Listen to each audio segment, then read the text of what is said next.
अस्सलाम वालेकुम एवरीवन, आप सबको बहुत बहुत ईद उल अज़हा मुबारक हो। बहुत बहुत ईद मुबारक आप सबको। और आई एम होपिंग कि आप सब बहुत मज़ेदार मतलब डिशेस खा रहे होंगे, खूब गोश्त और ये सारी चीज़ें जो है ना हर घर में चल रही होगी। तो इसीलिए मेरी आज की जो वीडियो है वो है कि ईद उल अज़हा पे बिकॉज़ वी आर ईटिंग मतलब चीट डे भी चल रहा होता है और वो एक दिन नहीं, वो फिर मतलब कॉन्टीन्यूसली चल रहा होता है। So my today's video is all about that how you can keep yourself safe. मतलब क्योंकि बहुत ज़्यादा गोश्त खाना is not good for your health. तो मैं आज आपको कुछ हेल्दी टिप्स देना चाहती हूँ, कुछ अवेयरनेस देना चाहती हूँ so that you can think about it. तो चलें आज की वीडियो स्टार्ट करते हैं।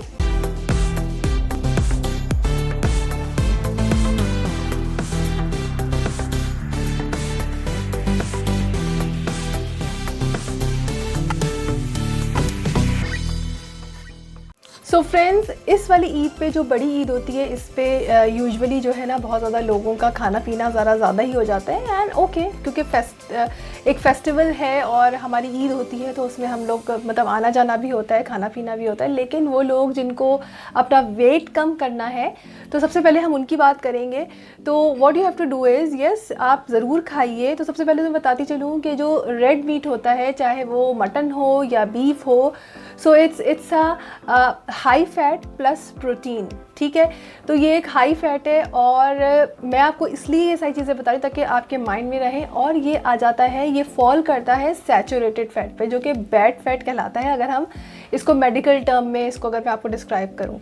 सो जैसे कि मैंने पहले भी अपनी पिछली वीडियोस में डिस्कस किया है, सैचुरेटेड फैट जो कि अगर आप ज़्यादती करें इसको, अगर एक्सेस लेवल पे खाना शुरू कर दें सैचुरेटेड फैट को, तो वो आपकी बॉडी के लिए, आपकी हेल्थ के लिए अच्छा नहीं है।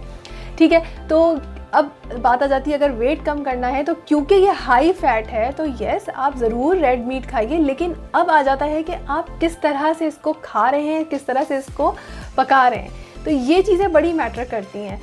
अगर आप खूब तेल वाली कढ़ाई और कोरमे और बीफ का इस तरह से या मटन की इस तरह से अगर आप खा रहे हैं जिसमें आपको अपना वेट भी कम करना है तो ये काम नहीं करेगा। ठीक है, आपने एक दिन खा लिया, लेकिन अगर आप अपने वेट लॉस जर्नी पे आप चल रहे हैं और अभी मतलब अब गोश्त है तो फ्रीज़ हुआ है तो you are just taking out और यू आर कुकिंग, तो उसमें आपने थोड़ा सा you need to be think about it, you need to be mindful कि अगर मीट लेना है तो आप थोड़ा सा, अभी आप मेरा पिछला वीडियो भी देख सकते हैं कि उसमें मैंने विदाउट ऑयल जो है बीफ के कबाब बनाना सिखाए हैं। So you can try these kind of things. ठीक है ना, तो उसमें होगा क्या कि आपने बीफ वाली जो है क्रेविंग भी आपने कर ली है, लेकिन आपने ऑयल कम कर दिया है।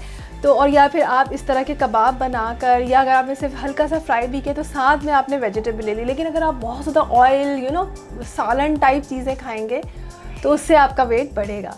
ठीक है, अब हम आगे बढ़ते हैं। वो लोग जिनको डायबिटीज़ है, जिनको हाई ब्लड प्रेशर है या फिर जिनको यूरिक एसिड है, तो before we move on this के मैं आपको बताती चलूँ कि जो है मीट जो है, रेड मीट जो है वो protein, saturated fat plus iron का भी एक बहुत ज़्यादा अच्छा सोर्स है। ठीक है ना, तो इसी तरह से जैसे हम बहुत इसके बारे में डिस्कस करते हैं कि मतलब मीट बहुत ज़्यादा खाना बुरा है, इसी तरह से जैसे हमारे जो बच्चे हैं, इफ़ यू थिंक के वो अगर आपको पेल लगते हैं तो उनको आप जो है ना मीट खिलाएं, तो because it's a good source of iron as well. क्योंकि अगर आप डॉक्टर्स के पास जाएंगे तो यूजुअली वो आपको मेडिकेशन पे डाल देते हैं जो आपको कभी कभी सूट भी नहीं करती हैं। सो इन दैट केस अगर किसी को आयरन की कमी है तो उसको जो है रेड मीट ज़रूर खाना चाहिए। तो ये एक नेचुरल सोर्स है और उससे उनका आयरन जो है वो बैलेंस हो जाएगा। तो अब हम चलते हैं जिनको डायबिटीज़ है। जिनको डायबिटीज़ है डेफिनेटली उनका कोलेस्ट्रॉल भी बढ़ने के चांसेस होते हैं और फिर फिर साथ साथ सारी बीमारियाँ मतलब फिर इंटरकनेक्टेड होती हैं कि hypertension, heart problem, uric acid. तो उनके लिए ये है कि अगर वो मेडिकेशन ले रहे हैं और मतलब अगर उनका कंट्रोल है तो भी आपने एक्सेस नहीं खाना है। और वही वाली बात मैंने जो की है, जो मैंने वेट लॉस वालों के लिए की है, कि जो है आपको ये देखना है कि अगर आप, क्योंकि ये सैचुरेटेड फैट है ऑलरेडी, आप ये एक बैड फैट तो ले रहे हैं अपने अंदर जो आपके कोलेस्ट्रॉल को बढ़ाएगा, डायबिटीज़ में भी आपकी प्रॉब्लम करेगा। तो आपने थोड़ा सा मिकदार में, ठीक है, और आपका तरीका क्या है, वीक में आप once a week you can have it, but अगर आप डेली खा रहे हैं तो वो फिर आपको प्रॉब्लम करेगा। और फ्रेंड्स, जो यूरिक एसिड वाले पेशेंट हैं तो उनके लिए तो बिग नो है, बिकॉज़ जब भी वो रेड मीट खाते हैं तो उनकी जो प्रोटीन जो अंदर जाता है वो एक कंपाउंड जो है वो बनना शुरू हो जाता है, जो कि प्यूरीन्स होती हैं। तो वो बॉडी के अंदर से निकलता नहीं है, बल्कि वो एक्यूमुलेट कर लेती हैं, जिसकी वजह से जो यूरिक एसिड है वो ज़्यादा बढ़ जाता है। सो इवन दो अगर आप मेडिकेशन पे है भी यूरिक एसिड वाले पेशेंट, तो भी I think once a month, otherwise अगर आप वो खाएंगे तो आपको प्रॉब्लम तो होगी। तो ये एक छोटी सी एक इन्फॉर्मेशन थी आप लोगों के लिए कि मतलब अभी बकरीद है, यू नो, ईद उल अज़हा है, जिसमें बहुत ज़्यादा लोग गोश्त और इस तरह की ऑयली चीज़ें खा रहे होते हैं। मगर you have to be mindful, you have to keep it in your mind कि अगर आपको कोई प्रॉब्लम चल रहा है तो वो प्रॉब्लम कहीं ज़्यादा ना हो जाए।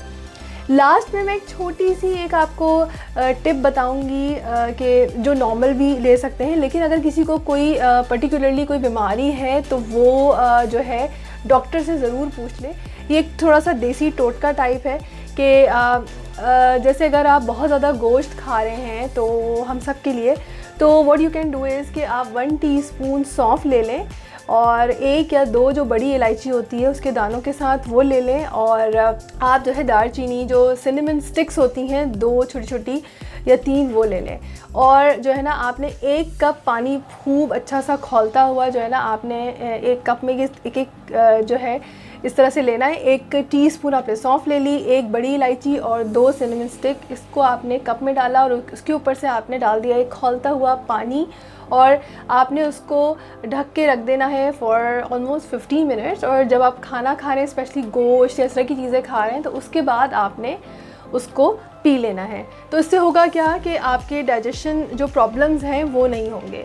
लेकिन बाकी ये चीज़ें जो मैंने आपको वीडियो में बताई हैं, यू हैव टू मतलब मॉडरेशन में खाना है, बहुत ज़्यादा नहीं खाना है। सो आप सबको वंस अगेन ईद मुबारक। अपना बहुत सारा ख्याल रखिएगा, ज़रूर खाएं मगर एतदाल के साथ, और अपना बहुत सारा ख्याल रखें। अल्लाह हाफ़िज़।